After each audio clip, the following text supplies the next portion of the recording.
इस कार्यक्रम के पुण्यार्जक हैं पूज्य पिताजी स्वर्गीय सेठ श्री नत्थीलाल जी जायसवाल एवं माता श्री स्वर्गीय श्रीमती सरस्वती जैन जायसवाल की पुण्य स्मृति में श्री मनोज श्रीमती नेहा प्रज्ञम एवं राशि, श्री आशीष श्रीमती रोजी अर्चिषा थनीशा एवं परी जैन, संत शिरोमणि आचार्य श्री विद्यासागर जी महाराज गुरु भक्त समस्त जायसवाल परिवार इंदिरा विहार कोटा राजस्थान।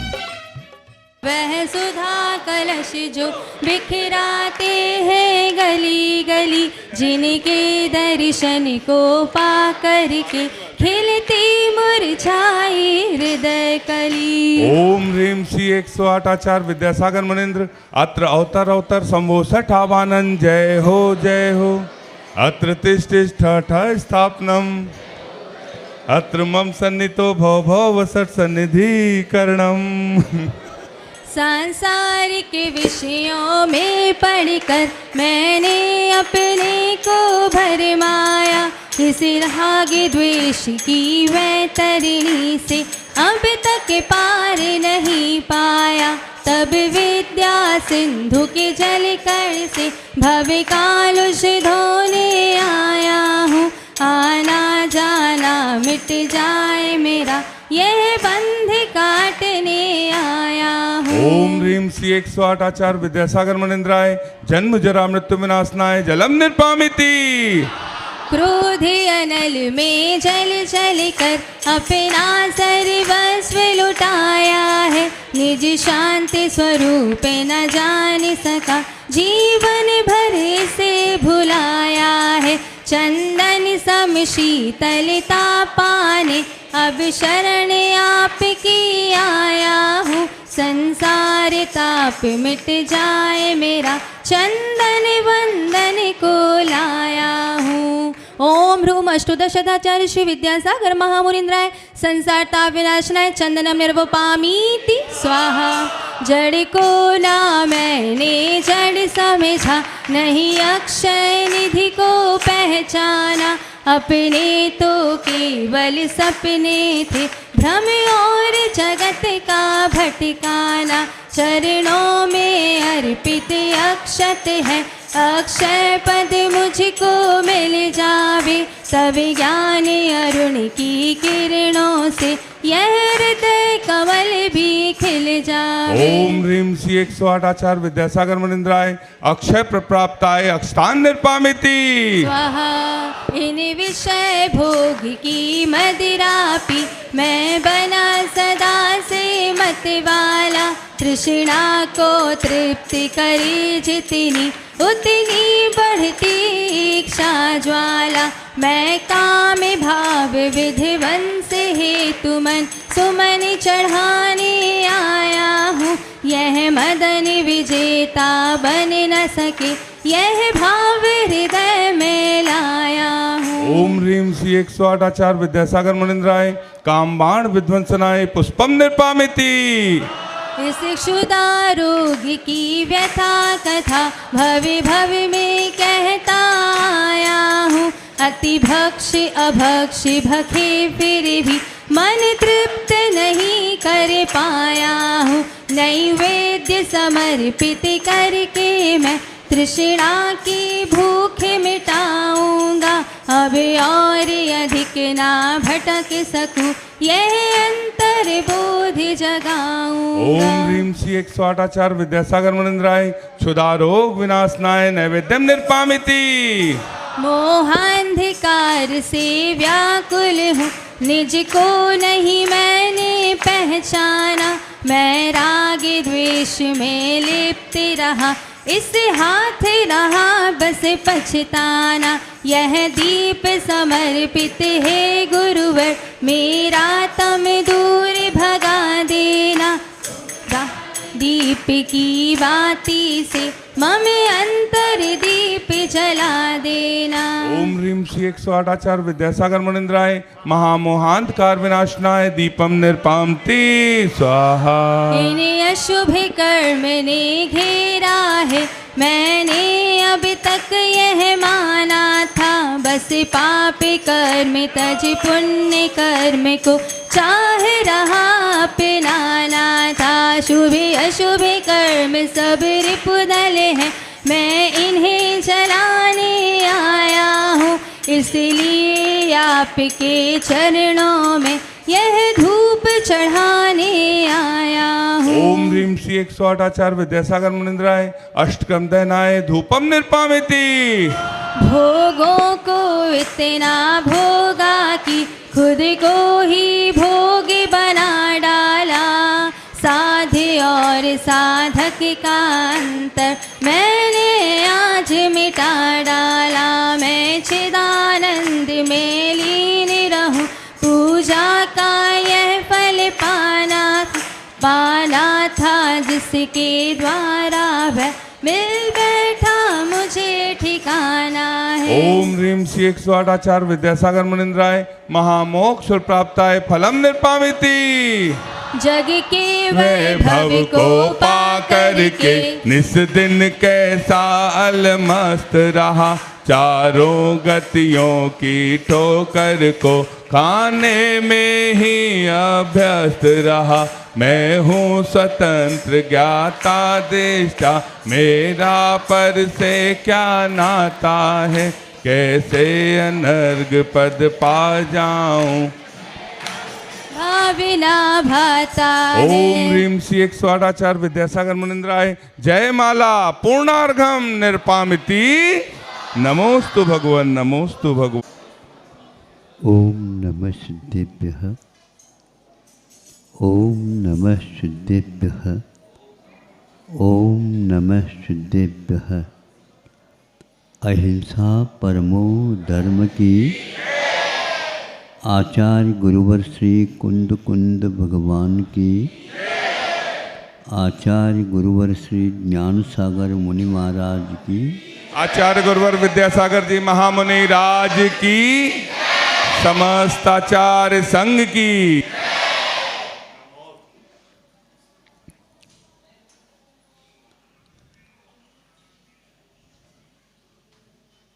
काल घूम करके आता है, क्या काल के द्वारा हम घूम रहे हैं। ये एक वस्तु जानने योग्य है। यद्यपि बहुत सारे पदार्थों का ज्ञान विज्ञान के माध्यम से होता है। पहले विज्ञान नहीं था, भारत में तो विज्ञान था ही नहीं, ऐसी धारणा आज के इस युग की भी बनी हुई है। कुछ भी हो, उनकी अपनी धारणा हो सकती है, किंतु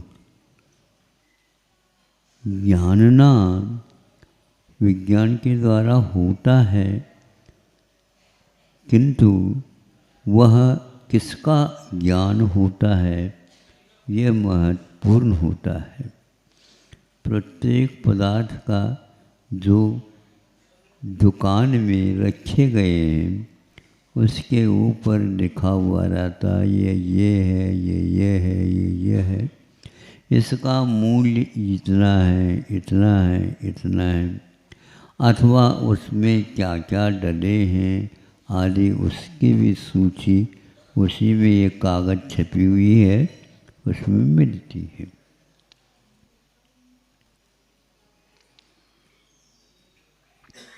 किंतु यह पर का ज्ञान हुआ क्या स्व का ज्ञान हुआ, ये महत्वपूर्ण है।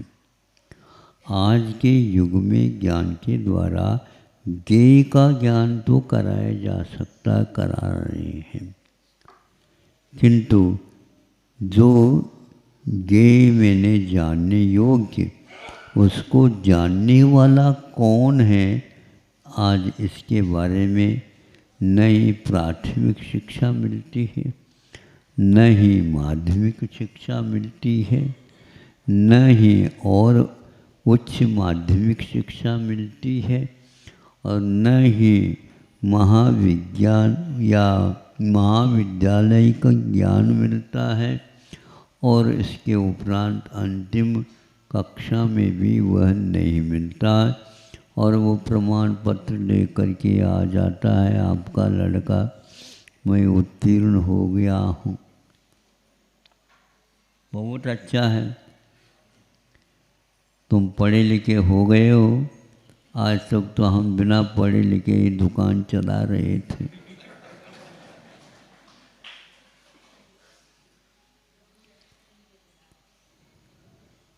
ये चलता है क्या चलाया जाता है, बहुत महत्वपूर्ण है। 4 पहिया लगा दी, गाड़ी तैयार हो गई, गाड़ी चलती है नहीं, उसमें कोई बैठेगा और वह चलाएगा तो कहने में आई गाड़ी चलती है, गाड़ी चलाई जाती। आज का युग वैज्ञानिक युग है, इसको चलाया जा रहा है, ये चलता नहीं। और जो चलाया जा रहा है तो चलाने वाला है वह इसी के पीछे है। सबकी कीमत मूल्य तो वह बता रहा है, मूल्य बता रहा है, किंतु मूल्यांकन करने वाला कौन है यह आज विश्व के सामने शून्य है। ज्ञाता, दृष्टा, ज्ञेय और दृश्य। ज्ञाता मतलब जानने वाला। आप अपने आप को मानते तो हो, लेकिन किस रूप में मानते हो? इस शरीर के रूप में मानते हो। और इसके लिए जो उपयोगी हैं उन्हीं का संकलन आप लोग अच्छे ढंग से करते हो। तुलनात्मक दृष्टि से अड़ोस पड़ोस की अपेक्षा से मैं बहुत सुखी हूँ। कोई भी व्यक्ति अपने आप को दुखी नहीं मान रहा, भिखारी भी कहता है कि मैं बहुत सुखी हूँ, आप लोगों की कृपा है।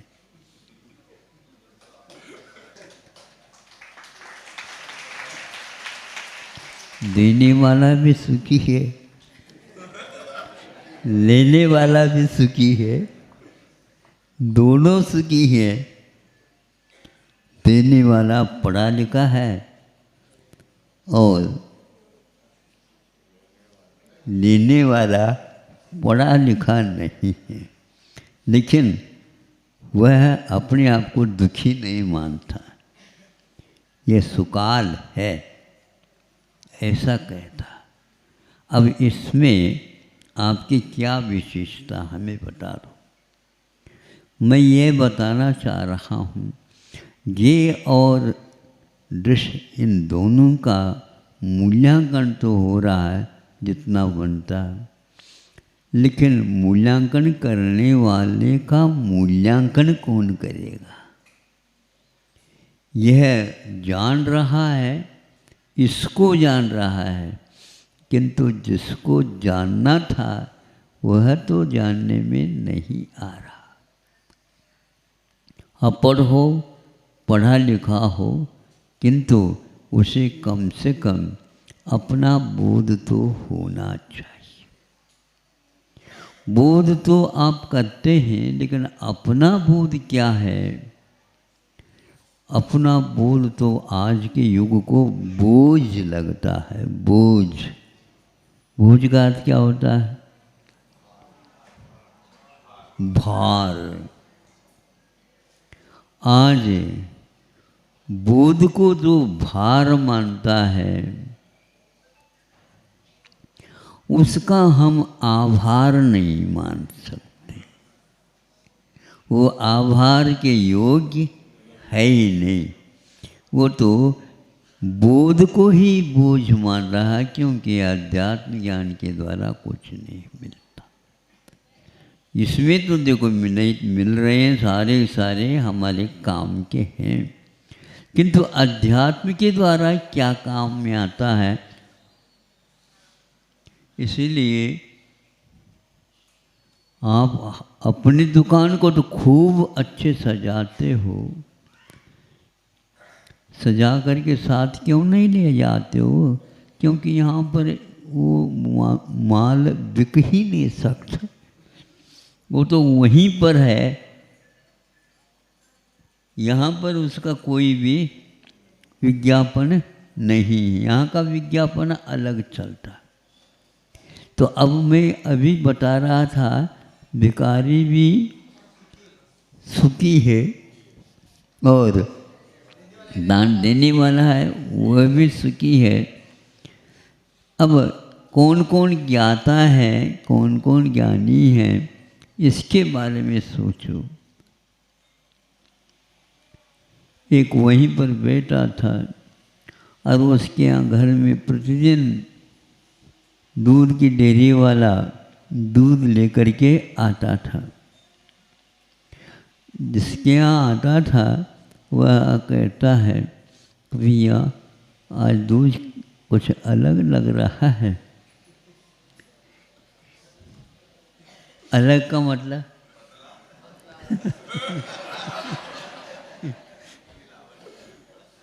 किंतु वह कहता नहीं, ऐसा है ही नहीं, हमारे यहाँ होता ही नहीं ऐसा। कोई बात नहीं,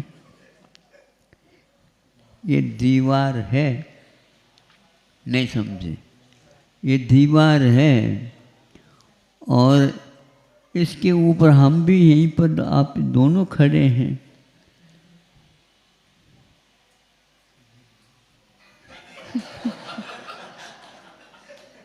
यही छेंटा दे दिया दीवार के ऊपर, फिर दूसरे में से दूसरा छींटा दे दिया। पहले का जो छींटा दिया गया था उसका वह दूध नीचे नहीं सरका और बाद में जो दिया गया था वह नीचे आकर के बह गया गंगा की भांति। इसमें दद्दा पानी है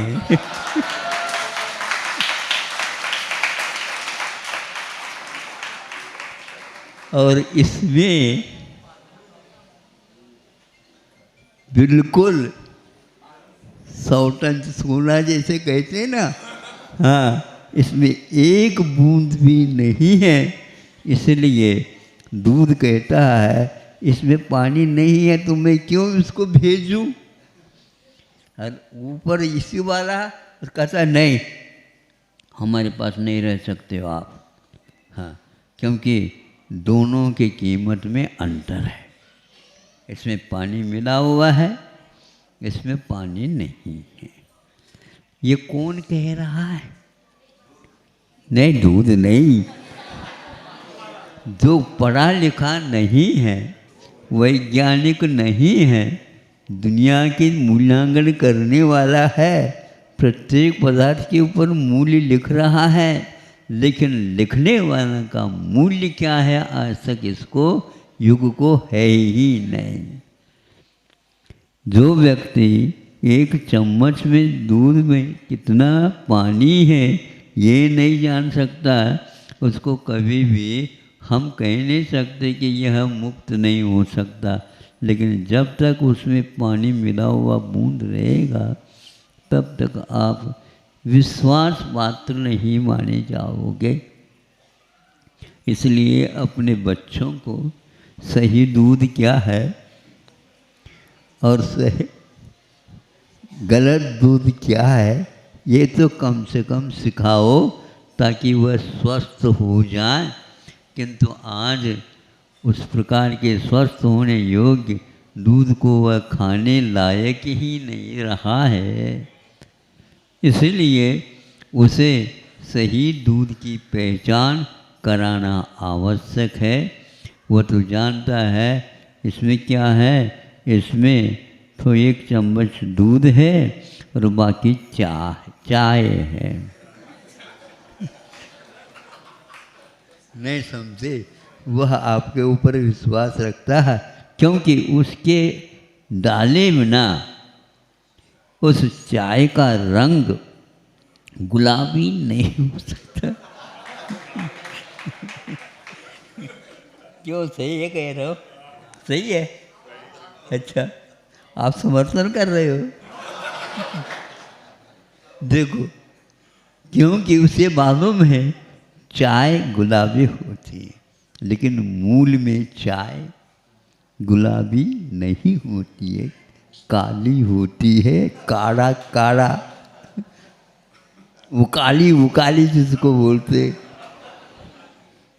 इसीलिए आपको एक पदार्थ का जो अपने आत्म तत्व का बोध यदि नहीं है, बाकी सारे बोध लेकर के आए हैं, उसको मैं बोझ मानता हूँ, भार मानता हूँ। उस भार का मैं आभार नहीं मान सकता। अहिंसा परमो धर्म की।